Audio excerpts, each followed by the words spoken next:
All right, guys, so for the sake of time, no. Hi, guys, so this video is on multiplying polynomials. We are reviewing this again tomorrow just to help us before we move on to the factoring stuff.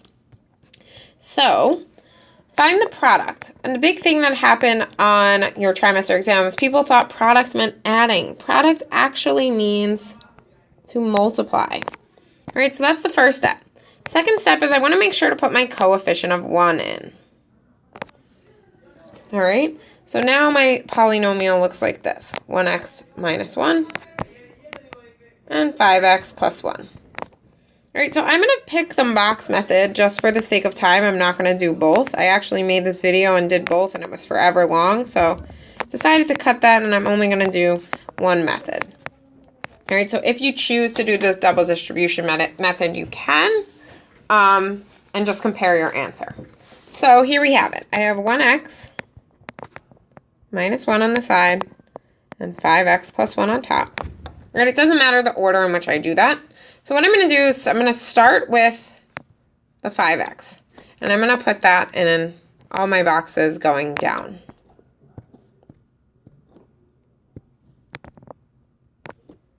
So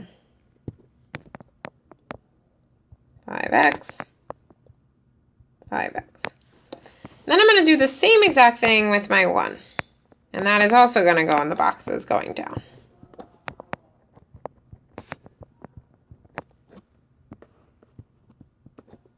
All right, now I'm going to take the numbers on the side, and those are also going to go into my boxes.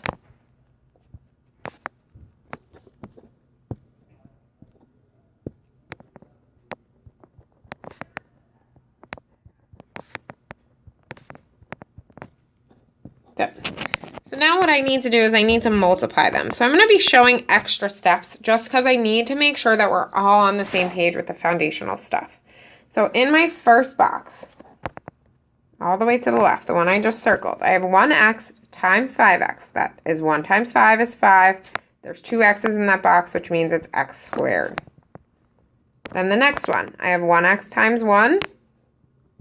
So 1 times 1 is 1, and there's only 1x in the box. Now I move to the bottom. I have negative 5x. And I'm lining it up with my like terms. So if I make these into bubbles, I want them to stay consistent. And this last one, negative 1 times 1, is negative 1. Now, I notice that some bubbles are empty, so I'm going to put in zeros as my placeholders. And I'm just going to combine like terms by adding these. So I have 5x squared, negative 4x, and negative 1. All right, so that's what I'm going to get when I multiply this. So think of it as 2 steps when we are multiplying. First,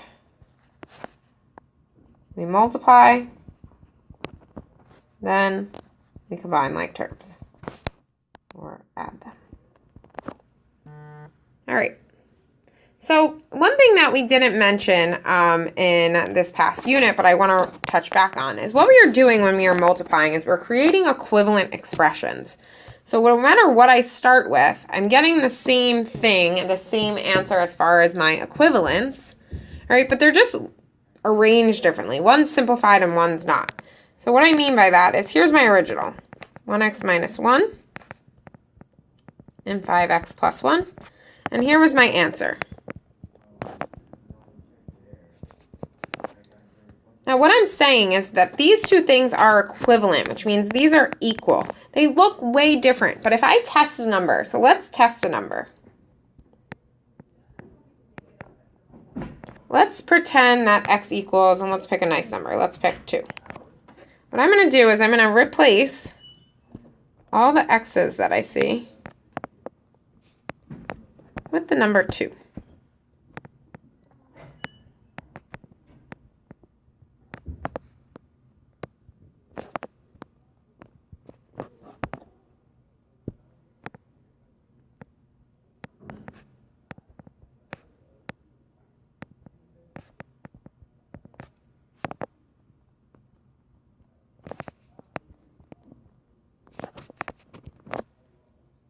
All right, and now I'm going to go ahead and plug this into my calculator. going to plug this in with my parentheses. That gets me 1. I plug this in. That gets me 11. So when I multiply these, I get 11. So I'm trying to see if does this also equal 11. And if it does, I know they're equivalent and my answer is correct. So I plug this into my calculator, and I can plug this all in at the same time.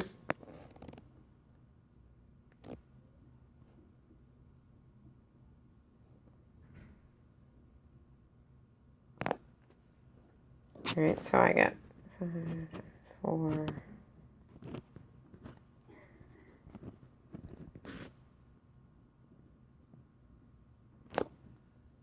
And that also gets me 11.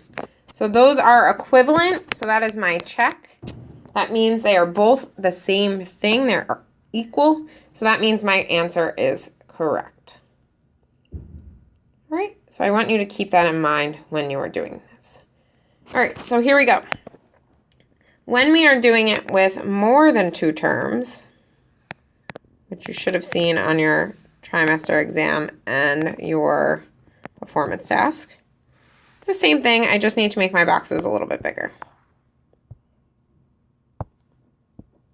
All right, so I'm going to first start by putting these numbers on the outside and up top. Now when I put them in, I'm just going to bring them down from the top first.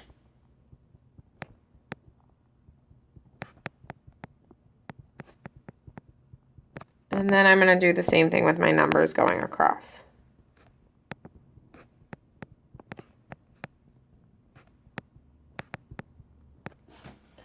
Okay, I'm going to go ahead and multiply. So I have 3x cubed plus 15x squared minus 12x. And then in my second row, I'm going to skip a spot because when I multiply that first term, it's not going to go in that same bubble. So I get negative 2x squared minus 10x plus 8. Fill in my zeros, and I add.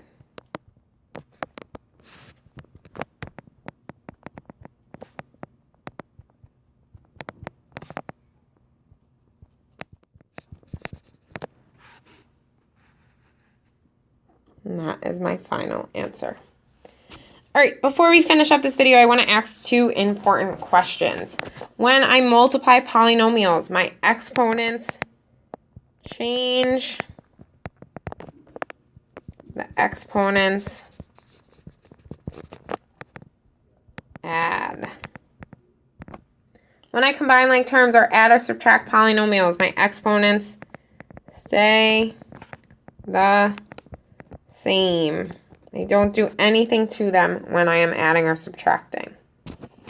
All right, so let's put an example. X squared times x equals x to the 3rd power. And this would be x squared plus x squared. That stays x squared. Okay? Great. Thanks for hanging in. See you tomorrow.